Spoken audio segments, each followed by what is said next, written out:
This is the Gevi Grindmaster, and is it just me, or is this the year of the variable speed 64mm burr grinder?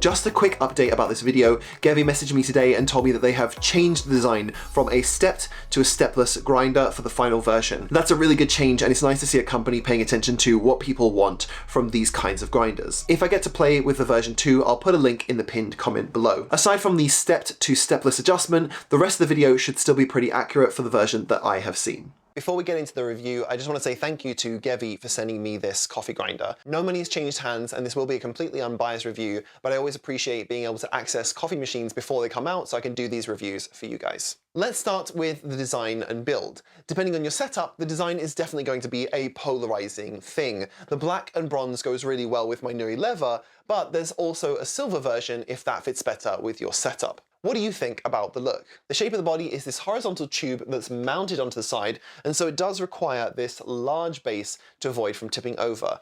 This isn't really an issue for me because I have this very large coffee table, but it is a pretty big footprint for people with small kitchen counters, or for those who have to fight with their wife or husband for dedicated coffee space. In the middle divot here goes the dosing cup, which feels weighty and has my favorite feature in coffee gear: magnets. The dosing cup and scale, or if you've got the version without the scale, sits just underneath the dosing funnel here, and it keeps everything in the right place and mostly avoids the problems that some other grinders have in making a mess with coffee grinds all over the side. Then there's the top funnel here, which is kind of tiny. It pulls down all the beans perfectly well, but it's a little flat and narrow, and I have dropped a few beans over the edge when pouring in sometimes. It'll fit around 30 grams of beans, and it has a little disc up here to stop the popcorning beans from flying back out. So I took a look inside earlier to see the burrs themselves. It's got the same vertical loading flat 64mm burrs that we have started to see in quite a lot of new coffee grinders. The funnel and anti-static works well for a medium roast espresso, and the grinds do come out quite fluffy.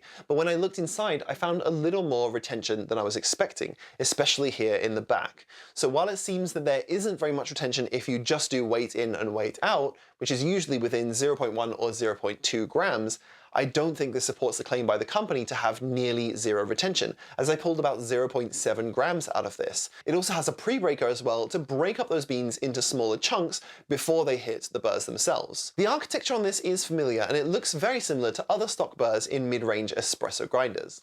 To adjust it, this front dial changes the grind setting, and this little dial here changes the speed, and you just push it in for it to start. The number is a nice soft LED that looks like it's appearing from under the surface of the grinder and not from a screen, which actually looks pretty good. And I like that it turns off the lights after a few minutes and switches back on with a single press of the button. A lot of grinders leave annoying LEDs on 24/7, so I prefer this approach. I can actually go down to the lowest RPM to grind for higher uniformity because the Gevi reverses for a second if it gets stuck grinding on lower RPMs. This is really useful, and the motor has a decent amount of torque, so I haven't actually always needed to do a hot start like I've gotten used to doing on other grinders. It goes from 500 to 1500 RPM, as indicated on the steps from 15 down to 5 here. As I've explained a little bit in previous videos, variable speed is mostly useful for different brewing types. So in general, a faster grinding speed will produce less consistent grind, which can be good for making creamy espressos, and slower speeds will make a more uniform grind size,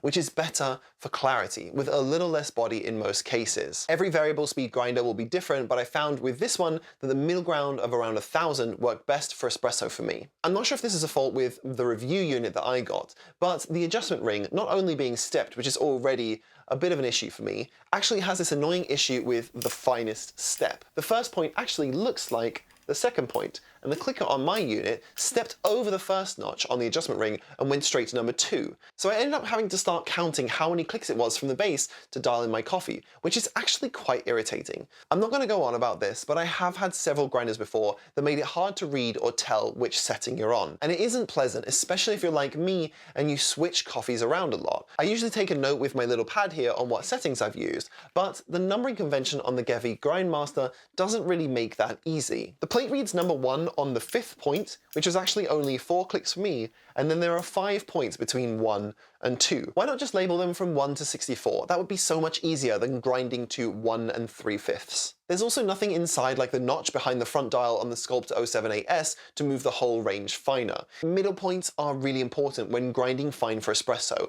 and I would say there are only 5 or so steps on the Gevi Grindmaster that have worked for espresso on my Nuri lever. Even more than this, when grinding a decaf coffee I roasted, I actually went to the finest point on the dial and there still wasn't enough fineness to pull a normal shot on the Flair 58 Plus, which I have behind me, which I'll be doing a review on soon. I'll just pull a shot here and I'll show you what I mean.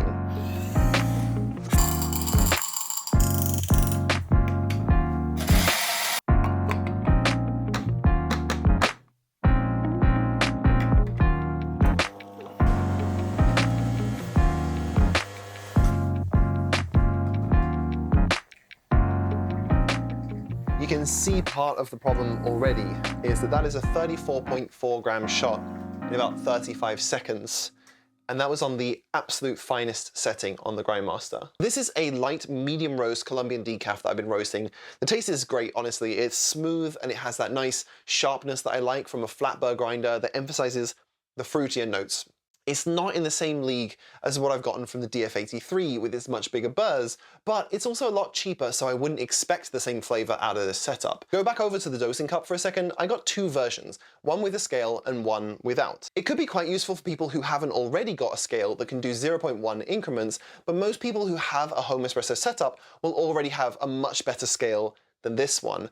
After I got over being excited about the magnets, I realized that the responsiveness of the scale is pretty slow. It only goes up to 100 grams, and anything higher than that will throw up an error. So my feeling is that this is only really useful for people who don't already have a scale and are buying the Gevi Grindmaster as their first proper grinder. I also don't love that both dosing cups are conical shaped. It makes it a little bit harder to clean inside and definitely a lot harder to adjust if you are actually using the scale to weigh out your coffee beans. Having said that, I do like the 3-stage lip here for different sizes of portafilter. The Nuri lever is 54mm and it fits fine where other coffee grinders assume a 58mm with their dosing cups. In terms of noise, it was advertised as being significantly quieter than other grinders, but I found it to be quite loud on the highest speed. It's more consistent white noise rather than the uncomfortable high-pitched squeal of some other grinders though. Now, I don't normally like to make conclusions in my coffee reviews, but for me, this isn't a great grinder choice for people who are primarily using it for espresso. The burrs are fine, it's the adjustability that needs some fine-tuning to give a little bit more room at the bottom so I'm not hitting the floor and still needing finer grinds or more precise adjustments between steps. If Gevi makes some changes before the crowdfunding campaign launches, I'll happily add a pinned comment below explaining the difference from my review unit to the final unit. And for people looking for a flat burr grinder from mocha up to French press, I'm sure this grinder will be perfectly fine for what you need. So what do you think? Have I been too critical of the Gevi Grindmaster? This definitely seems to be the year of the variable speed 64mm espresso grinder, and I've had so many of these things littering my studio that I think I'm gonna have to take a break from any other coffee grinder reviews for a while. Thank you so much for watching all the way to the end, you wonderfully overcaffeinated people, and I'll see you on the next one.